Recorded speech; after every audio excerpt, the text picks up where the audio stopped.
intended for Lucio and kicked away by Lucan. Visit FirstMarinerBank.com. We built this bank for you.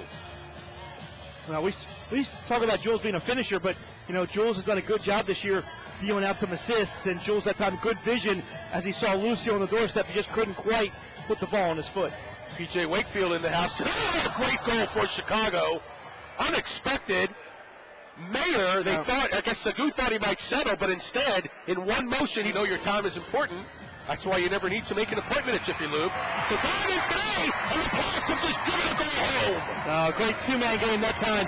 As I think it was Millward who left it for Lucio Gonzaga, and Lucio makes no mistake as that's an easy put away right at the top of the box for the goal. That would go 4:48. Right on goal, rebound, score! Chalk couldn't collect the ball, and Looking Land made him pay. Well, early on he missed and didn't cleanly save a ball, and he got away with it. Not that time, as he couldn't quite come up with that initial save off of the three-pointer. Should have been able to catch that one and distribute instead. It goes off his hands. See if the Blast can pull off some magic of their own here on the power play. They only have 4 power play goals all year. Salenza with 2. Millward off the ball. It's in the box. A shot. Score! With a bouncer has given the Blast their first lead of the night. Well, it wasn't a beautiful goal, but Pat Healy will take it. No question about it. And that was just a situation where Michelle Millward decided, I'm going to put this on goal and see what happens. Well, Blast have done a good job. They've won all the battles in the corners, and they've beat Chicago to the ball most times here tonight. Yuka inside the box. Taken away. Garcia picks it up, and he scores! And that'll give the Blast a 4-point lead. There you go. And Ferdinand just really kind of deflected the ball back in towards the box, and Garcia, that's a lucky bounce, but that's a bounce you win by great hustle. That time Ferdinand was right there, just kept it alive, and then Carlos Garcia gets the boards. And here come the Blast on the counter. There's Watson. He's got room. Watson. Here's a shot. And the Blast with the counter. And they scored. Well, I'll tell you what. We'll take a look at that. That's a great play by Matt Watson. Great speed. And then a great look at the end. We talked about the back post. You found Sampson there. That's it. The goal. They got a lane. Doesn't take it. Another cross. Morris lines it up. Nice ball. Corner. Sampson.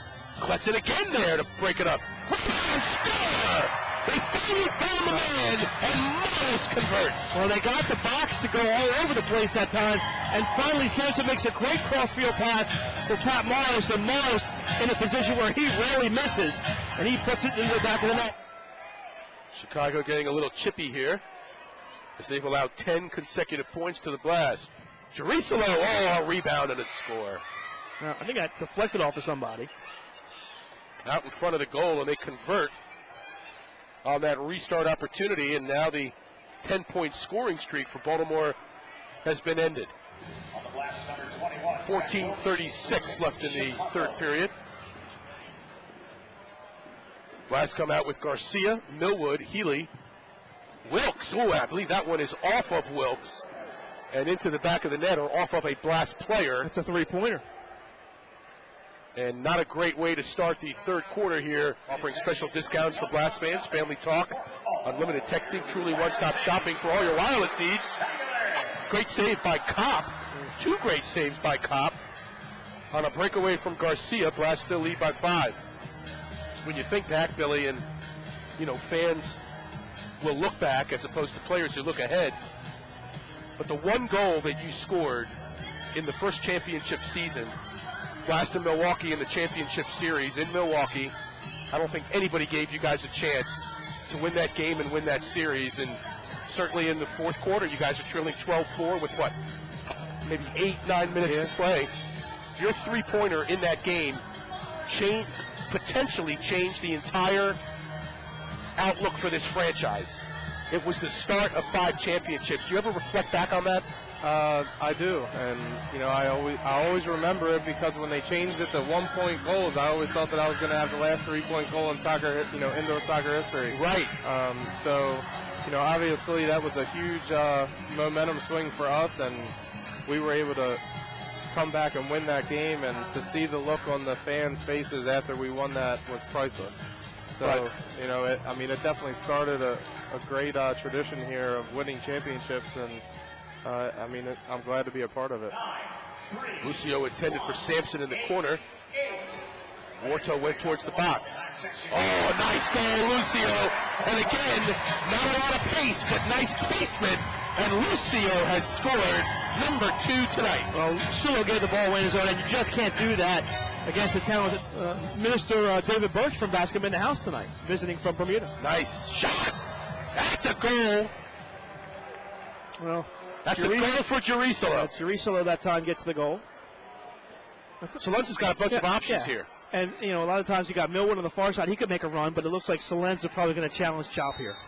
Salenza one touch. Salenza shoots and he scores. He beats the keeper to his right. Salenza has given the Blast some breathing room at 18-11. Well, every time Chicago scores a goal, the Blast have an answer. Third power play goal for the Blast tonight. And they come right back, and Mayer, a bullet past Sagu. And again, it's a 5-point lead. Wow. Tough enough to come back. They won the game in Chicago, and again, knocking on the door here in Baltimore. Chop cuts it here into the corner from Mayer, who's been on target tonight. Mayer leaving. Oh, a great goal by Lukin. Mayer started it, a timeout on the floor, and indeed, Chicago has cut it to 3. Well, it's Mayer again, just sets up shop and really does a good job on Looking Land and sets up Lukin for the goal. And the season of discontent in the fourth quarter continues for the Baltimore Blast. Venturing towards the yellow line, at least starting to be a little more aggressive. Wilkes and Segu combine to foil Mayer. Mayer with a chance, they score! Mayer dishing over in the corner. And Namaski with the goal, and it's a 1-point game. It's just a lack of communication, and Segu in the corner for Mesinovic, picked up by Watson. Towards the boards, a fast-closing Mayer, but Segu is there.